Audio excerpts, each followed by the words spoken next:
Hey guys, I'm Mark Bays. I'm the owner of Bays Firearm Resource. I wanted to make a video for you over reloading. The series is going to be broken up into probably two parts. First, I'm going to show you brass prep, and then the next part I'll actually show you the process of putting powder in your case, seating your bullet. Now, I'm going to show you the way I like to do it. That doesn't mean that you have to do it that way. There's multiple different types of tools you can use. There's a ton of different presses. I'm just going to show you what I do that works good for me. To give you a little bit of background, I first learned reloading from my grandpa when I was about 16 years old. So I've been doing this for 10 years now, and I don't know it all. I'm far from an expert, but I've kind of found a few things that work for me. So I'll try to pass that knowledge on to you, so whenever you are reloading, you're thinking about getting into reloading, you kind of have an idea of maybe what you might want to consider. And just realize that you don't have to have everything that I have.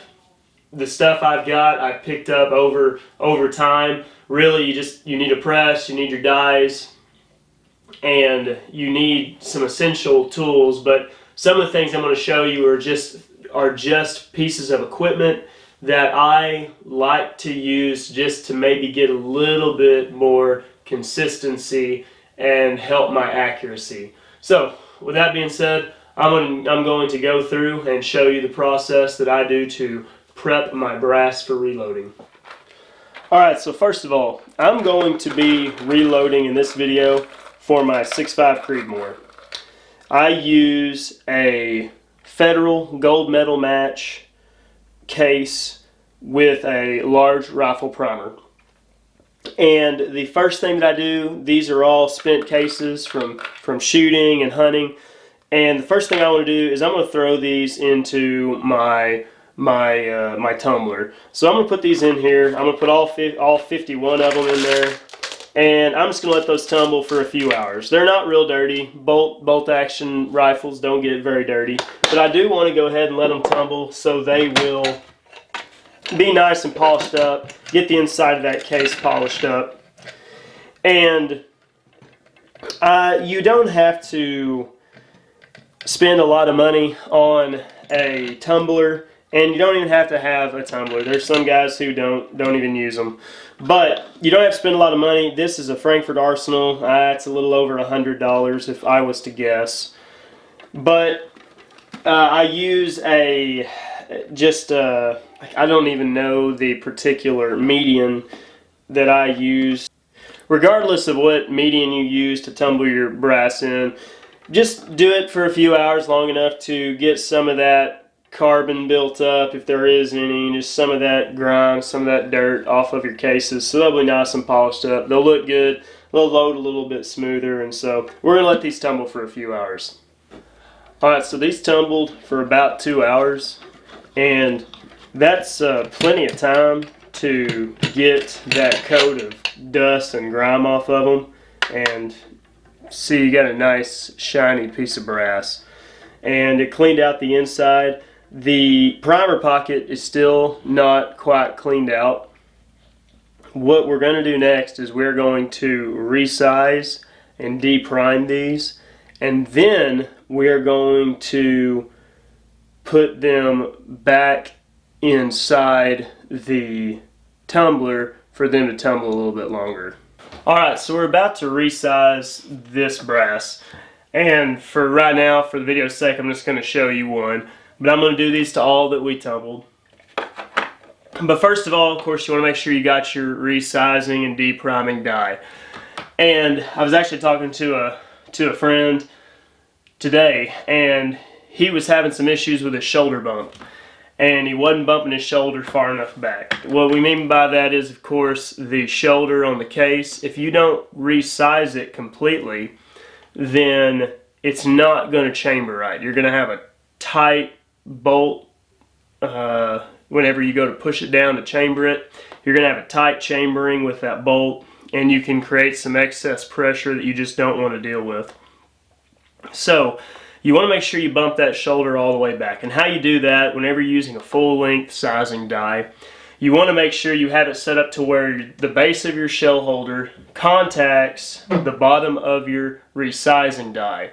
And so whenever you go to resize it, that lever actually cams over.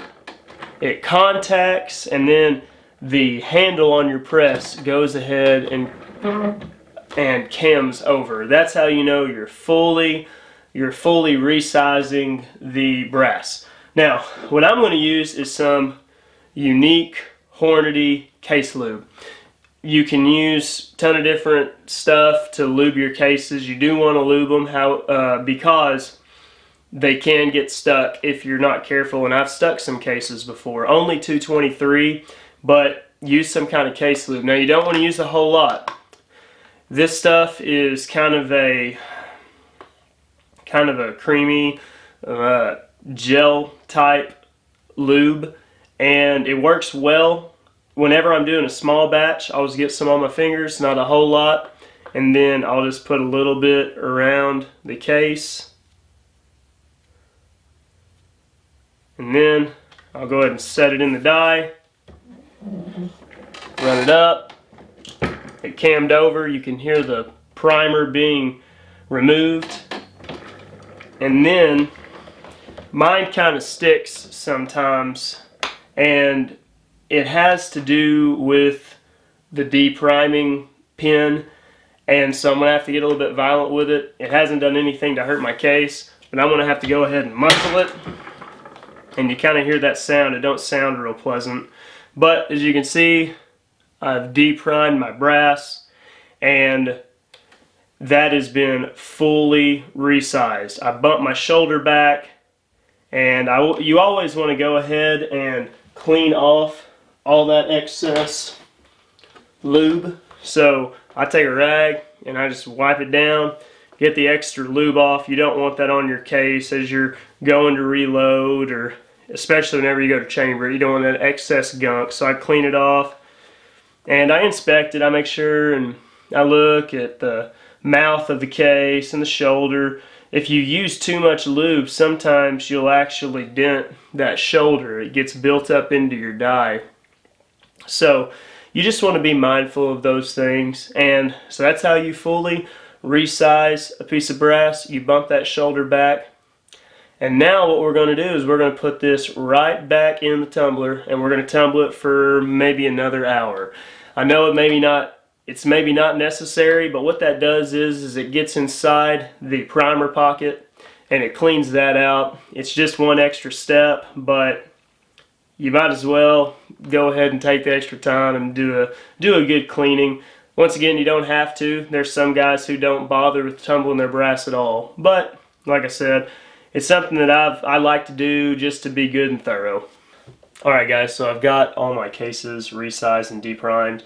I've got 51 here. As you can see, I've got the primer removed, and what I'm going to do is put these back in the tumbler for about an hour and a half, 2 hours, just to get them a little more polished up and clean out that primer pocket just a little bit. There's some junk in there, and of course I use this rag to wipe all of the case lube off, just to keep it from getting kind of sticky and gunked up in the tumbler, because if you don't get all of that case lube off, now I've never used a dry lube, so that would probably solve the problem. But if you put these in the tumbler and you don't wipe off all that extra lube, it's going to stick to your case, and it's going to stick to the inside of your case, and you're going to be trying to, bang it on the table to try to knock it out. So, but these are resized, they're deprimed.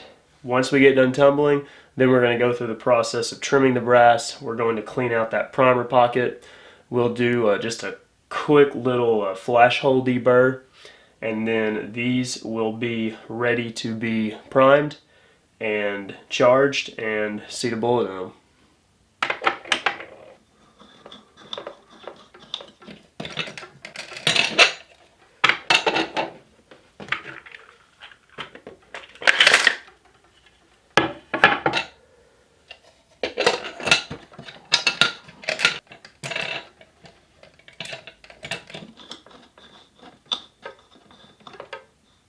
Alright, so this brass has tumbled for about an hour and a half now, which is about long enough to polish it up. Now, if you really wanted to get it nice and shiny, you could leave it in there for 4 or 5 hours, and you could even, if you wanted to, take some steel wool and polish it up. But as you can tell, even with just that amount of time, that brass is nice and shiny. It looks really good. Now, something to be mindful of is sometimes it'll kind of accumulate in your primer pocket, so you'll kind of want to make sure your primer pocket's clear. And what I'll use is, this is actually a part of the trimming tool, which I'm going to show you in a little bit, and I'll go ahead and poke that down in my flash hole just to make sure that I got all of the media out of the case, so that doesn't cause problems for us later. So got them polished up. Now once I get all these out, it'll be time to trim, to remount the case mouth, clean out that primer pocket, and take care of that flash hole, and they'll be ready to go.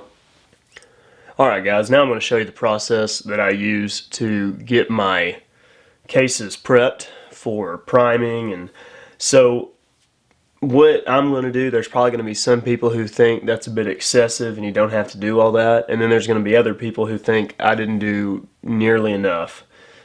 There's some guys who like to turn the necks of their cases. There's some guys who like to anneal, and so there's a ton of different things that you can do. But this is what I've found that works for me, that gives me good results, and the tools that I'm using to do it are not going to cost you an arm and a leg. Now, granted, it does mean it takes a little bit extra time, but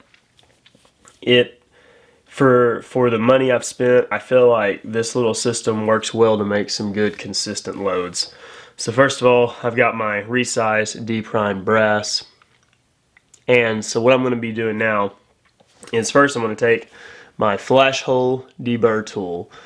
This is not something you have to use really every time that you go to prep brass, but it's something that you can use to get rid of any burrs that's inside the flash hole of the case. And so I just to be thorough every time, I'll just put it in there. I'll just turn it a couple times. You don't want to have to dig in too much, but just make sure that you're getting rid of any burrs that may be in there. So after I do that, then I'll typically go ahead and clean out my primer pocket.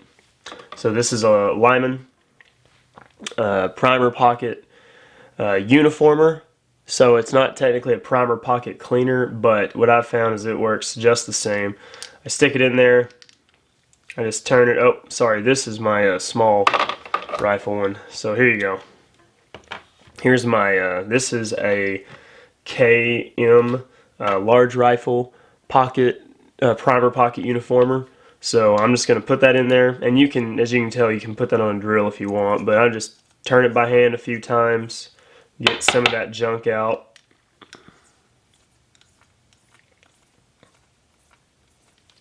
And as you can see right there, you should be able to see that pocket's looking a lot cleaner. Like here's one that hasn't been cleaned yet versus one that I have cleaned. So you can start to see the difference in how well that did, getting some of that junk out.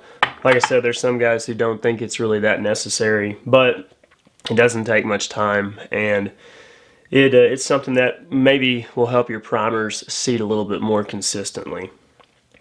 Alright, so now that I've got my flash hole taken care of and my primer pocket, let's go ahead and trim this.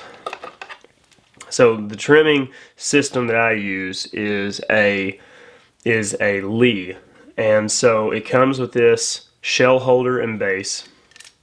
As you can tell, once again, you can put this in your drill. And if I'm doing a bunch at one time, I'll go ahead and put that in my drill. But for right now, just doing a couple here, we're just going to do it by hand. So I tighten this. So now it's fitting in that base. And how this works is this piece right here is fit to be the proper length for a 6.5 Creedmoor case. So whenever I insert this, it's going to go only so far down until that rod contacts the base of the shell holder. And from there, I'm just going to turn it by hand, and I'm cutting it a little bit. I'm seeing a few flakes fall, and that's going to be about it. So as you can see, if you can tell right there, kind of shiny. I did cut a little bit of material off. So that means that, you know, over time of firing, it just lengthens out a little bit. So getting it cut to a consistent length is just going to help you that much more in your accuracy. Now, we're really getting close to being done here with this case prep. I've resized it, I've deprimed it, I have taken care of the flash hole, I've cleaned out the primer pocket, and I just trimmed it to length. Now, what I'm going to do next is I'm going to use this this reamer tool. I don't know what RCBS technically calls it, but it's a really good tool for you can use it to just kind of take care of any extra burrs that's around your case mouth. And what I do is I just kind of count to myself. So I'll insert it first and ream out the inside of it in case trimming it and cutting it caused some burrs. And I'll just go 1, 2, 3, 4, 5, 6, 7, 8. And I found right there that is just fine. As you can tell, maybe I've cleaned a little bit of that out, removed some of that angle from cutting it. And so that's all you need to do. You don't have to have it razor sharp. There's some guys who really like to get that really sharp on the inside, but I found that works just fine. And then now I'm going to take the other end and I'm going to clean out the outside of it. So 2, 3, 4, 5, 6, 7, 8. Alright, so right there I've got it cleaned. There shouldn't be any burrs on the inside of the case or on the outside. What I'm going to do next, I'm going to take my brush. This is just the RCBS brush that the kit comes with, and I'm just going to clean up the outside of it, just make sure any burrs that may still be on it, and then I'll go inside, get rid of any burrs that may be in there. And that case right there is ready to be primed, and it's ready for powder to be dumped in it, and it's ready for a bullet to be seated. So that is what I do for my cases to do brass prep. It may take a little bit of time, it may be kind of long, but I think you're going to find that it'll be worth it in the long run. Well guys, I hope you found that video helpful. If you have any questions, feel free to comment, let me know. And if you have any suggestions of how I can improve my own reloading process. Reloading is something that, as you can tell, it takes time. It's not something that you want to do whenever you're rushing. You don't want to be absent-minded. You really want to be paying careful attention to what you do. If you are someone who really gets a sense of satisfaction from doing something yourself, working with your own hands and making something, I think reloading is going to be something that you will find beneficial and fulfilling. Another thing that is great about reloading is it kind of gives you the opportunity to do gun stuff without actually shooting or getting out and getting your gun together, whether you're going to a range or you have shooting range on your own place. But it can kind of help you to curb that desire to get out and shoot. But with that being said, I really appreciate you watching, and I hope you're looking forward to the next video where I show you how I actually seat my bullet. So with that being said, have a great rest of your day, and go to basefarmresource.com and let me sell you a can.